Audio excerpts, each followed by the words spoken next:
Assalamualaikum, salam Malaysia Madani bersama saya dalam Semasa 4. Baik, Sultan Perak menzahirkan kebimbangan terhadap aspek budi bahasa dan sopan santun yang makin diketepikan. Ia berlaku sehingga bahasa kesat, lucah, fitnah dan penghinaan disuarakan tanpa segan silu termasuk di tempat ibadah. Titah Sultan Nazrin, budi bahasa dan sopan santun diketepikan bukan oleh golongan yang tiada berpendidikan atau tidak berjawatan tinggi. Sebaliknya, dikorbankan kumpulan berpelajaran tinggi, berjawatan dan bergelaran. Jika dibiarkan, ia akan mencetuskan kebencian dan menyalakan api pemusuhan. Baginda menyeru langkah-langkah pencegahan segera dilaksana bagi menghentikan suara-suara provokatif yang memilih meniupkan bara pentelingkahan berasaskan kaum dan agama. Hujan sangat lebat berterusan tahap bahaya dijangka berlaku di beberapa lokasi sekitar Kelantan dan Terengganu sehingga Isnin ini.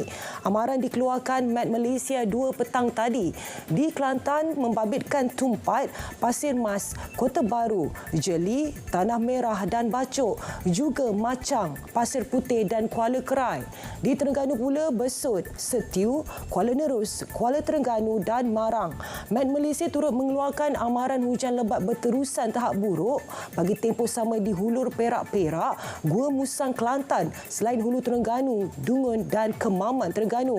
Amaran hujan berterusan peringkat waspada pula dikeluarkan untuk seluruh Perlis, Kedah dan Pulau Pinang, juga Kerian, Larut, Matang, Selama, Kuala Kangsar dan Manjung di Perak. Di Pahang pula membabitkan Jerantut dan Kuantan. Susulan kerosakan permukaan padang Stadium Nasional Bukit Jalil SNBJ selepas konsert Coldplay Rabu lalu. Proses membaik pulih padang berkenaan tidak memerlukan sebarang kos. Menurut Menteri Belia dan Sukan Hannah Yeoh, kerja-kerja baik pulih telah berjalan dan dijangka selesai sebelum perlawanan akhir Piala Malaysia 2023 8 Disember ini. Beliau berkata terdapat tapak semayan berdekatan stadium yang mempunyai rumput jenis Zion Zoysia dan boleh terus digantikan jika permukaan padang rosak. Hannah berkata demikian ketika ditemui pada program for Train the Trainee for Clinical Directors and Healthy Athlete di Bukit Baru. Justifikasi untuk menaikkan jumlah kenderaan import terpakai akan diperhalusi MITI. Menterinya Tengku Datuk Seri Zafrul Tengku Abdul Aziz berkata pelaksanaannya akan dibuat bersama Kementerian Kewangan berdasarkan data-data terkini. Penelitian turut mengambil kira cadangan di Kemuka Persatuan Pengimport dan Peniaga Kenderaan Melayu Malaysia Perkhemah.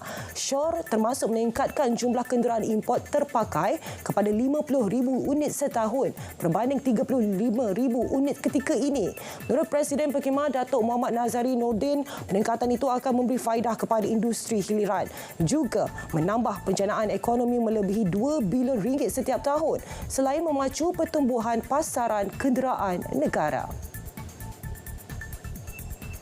Aeon Co Amber Heard mencatat keuntungan selepas cukai PAT RM13.8 juta bagi suku ketiga tahun ini.